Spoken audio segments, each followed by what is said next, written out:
11회 연속 월드컵 진출을 노리는 한국이 아시아 3차 예선 1차전에서 팔레스타인과 0대0 무승부를 기록했는데요. 선수 기량, 경험, 팀 전력, 피파 랭킹 등에서 한 수위로 평가받던 홍명보였지만 결과는 만족스럽지 못했습니다. 한국은 이라크, 요르단, 오만, 팔레스타인, 쿠웨이트와 함께 3차 예선 B조에 포함됐는데요.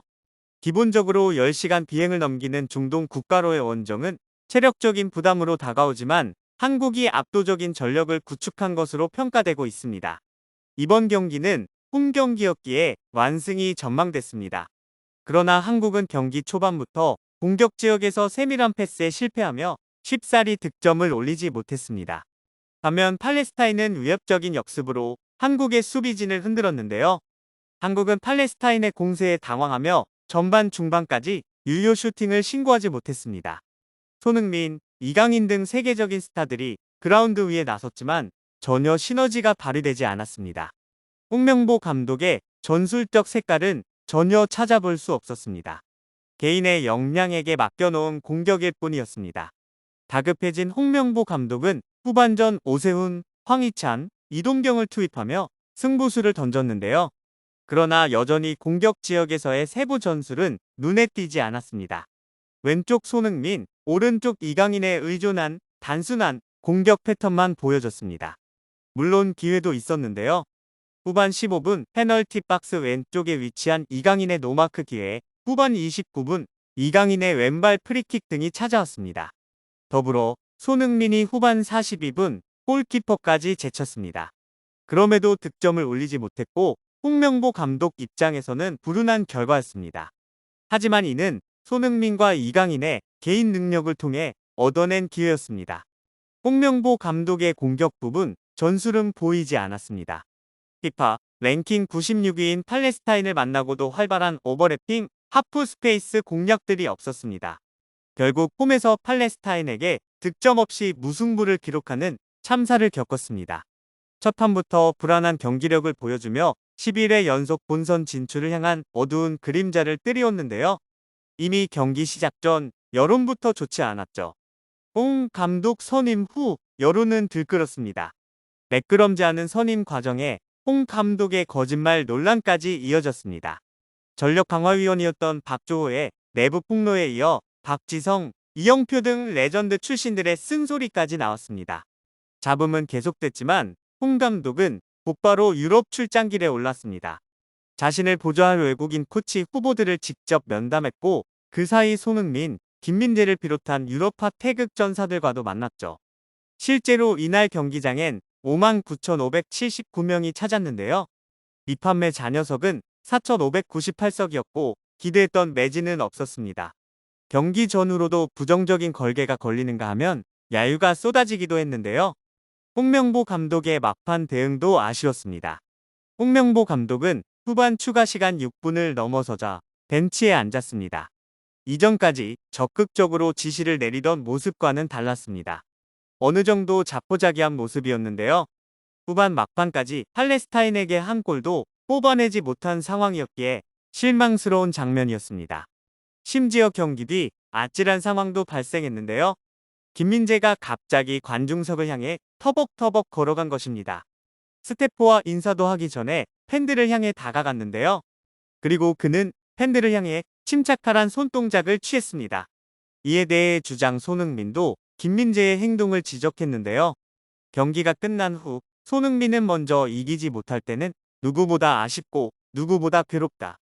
풀어야 할 숙제들이 남아있지만 아직 최고의 경기를 펼칠 수 있는 기회들이 남아있다고 입을 열었습니다.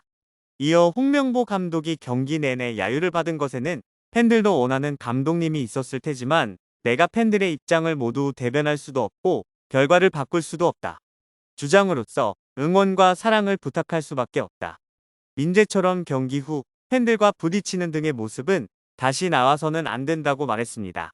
김민재 또한 당시 상황에 대해 직접 입을 열었는데요. 그는 다들 심각하게 생각하고 계신 것 같다. 선수들 응원해 주셨으면 좋겠다고 말씀을 드렸다.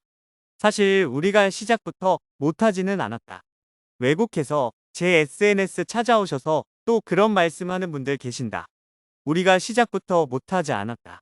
하지만 우리가 못하길 바라며 응원해주시는 부분이 조금 아쉬워서 그런 말씀을 드린 것이다.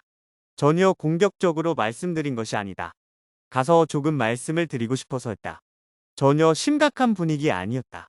심각하게 받아들이지 않으셨으면 좋겠는데 생각하기 나름이니까 그렇게 받아들이실 분들은 그렇게 받아들이시면 될 것 같다고 했습니다. 이어 김민재는 분위기가 좋지 않은 상황에서 팬들이 와서 응원해 주셨다. 선수들도 그렇고 감사하게 생각한다. 팬들 찾아간 것에 대해 좋지 않게 생각하실 분들은 그렇게 생각하셔도 되는데 전혀 그럴 의도 없었다. 공격적으로 한다거나 한 것은 없었다. 좋지 못한 경기력, 선수들이 잘했어야 했는데 죄송하다. 다음 경기 꼭 잘해서 이기도록 하겠다고 다음 오만과의 원정 경기를 다짐했습니다. 관중들을 향해 소리친 김민재에 대해 붉은 악마도 입장을 내놓았는데요. 붉은 악마는 김민재 선수가 결과가 안 나온 아쉬움에 오해가 있었던 것 같다. 단표현의 방법과 장소는 매우 아쉽다고 했습니다. 이어 지난 몇 달간 공정과 상식이 없는 불통의 대한축구협회 행위에 붉은 악마는 목소리를 가장 잘 낼 수 있고 주목해 줄 수 있는 곳, 그리고 붉은 악마의 본질과 존재의 이유인 선수들은 응원해야 한다는 생각으로 주변의 비난과 비판에도 경기장 N석 골대 뒤에서 90분간 선수들과 함께 뛰고 울고 웃었습니다라고 덧붙였습니다. 붉은 악마는 계속해서 저희의 야유와 항의는 거짓으로 일관하는 협회와 스스로 본인의 신념을 저버린 감독에 대한 항의와 야유입니다. 진정 선수들을 생각하고 대한민국 국민들을 생각한다면 협회는 이에 응답을 해야 할 것입니다. 붉은 악마가 탄생한 순간부터 지금까지 선수들과 모든 순간들을 함께했고 어떠한 순간에도 못하길 바라고 지기를 바라고 응원을 하진 않았습니다라고 강조했습니다. 이강인 또한 경기 후 아쉬운 마음을 드러냈는데요. 그는 승리하기 위해 모든 스태프들과 선수들이 열심히 했는데 좋은 결과를 얻지 못해 아쉽다. 다음 경기에 더 집중해 좋은 결과 나올 수 있도록 하겠다고 경기 소감을 밝혔습니다. 이어 황인범과의 호흡이 돋보였다는 질문엔 인범이 형뿐만 아니라 감독님이 많은 플레이들을 일러주셨다. 어떻게 움직이면 더 많은 공간과 기회를 만들 수 있는지 알려주셔서 많은 찬스가 난 것 같다. 마무리하지 못하는 바람에 이기지 못한 것 같아서 아쉽게 생각하고 있다. 팀이 더 좋은 결과를 얻을 수 있도록 더 노력해야 할 것 같다고 말했습니다. 다음 오만전 역시 쉽게 볼 상대가 아닌데요. 오만은 앞선 이라크와의 경기에서 0대1로 패하며 아쉬움을 남겼지만 홈에서 열리는 한국전에서는 반드시 승리하겠다는 각오입니다. 오만은 2003년 한국을 상대로 오만 쇼크를 일으킨 바 있는데요. 당시 오만은 무스카트에서 열린 2004 아시안컵 예선 경기에서 한국을 3대1로 이기며 충격적인 승리를 거뒀습니다. 이 승리는 오만 축구 역사에서 상징적인 사건으로 남아 있습니다. 이번에도 홈에서 열리는 경기인 만큼 오만은 강팀 한국을 상대로 이변을 꿈꾸고 있죠. 한국 대표팀은 팔레스타인전이 끝난 후 짧은 휴식 시간을 가졌습니다. 오만으로 가는 직항 항공편이 없어 카타르를 경유해야 해 이동 시간이 길어질 것으로 예상되는데요. 따라서 대표팀의 피로 회복과 컨디션 관리가 중요한 과제가 될 전망입니다. 한국과 오만의 경기는 B조의 향방을 좌우할 중요한 경기인데요. 현재 한국은 역대 오만전에서 4승 1패로 우세하지만 과거 무스카트 원정에서 패한 경험이 있어 방심할 수 없습니다. 한국이 승리할 경우 B조 선두 자리를 확보할 수 있지만 반대로 패배할 경우 본선 진출을 위한 여정이 더욱 험난해질 수 있습니다. 2014 브라질 월드컵 실패 전력으로 인해 큰 비판을 받고 있는 홍명보 감독의 홍명보 2기 첫 경기였던 팔레스타인전에서 무승부 대참사를 겪었습니다. 특히 막판엔 벤치에 주저앉으며 아쉬운 모습을 보였고 첫 경기는 모든 면에서 낙제점이었던 홍명보 감독인데요. 우려가 현실이 되지 않도록 다음 경기에서는 만족스러운 결과 보여주길 바라겠습니다.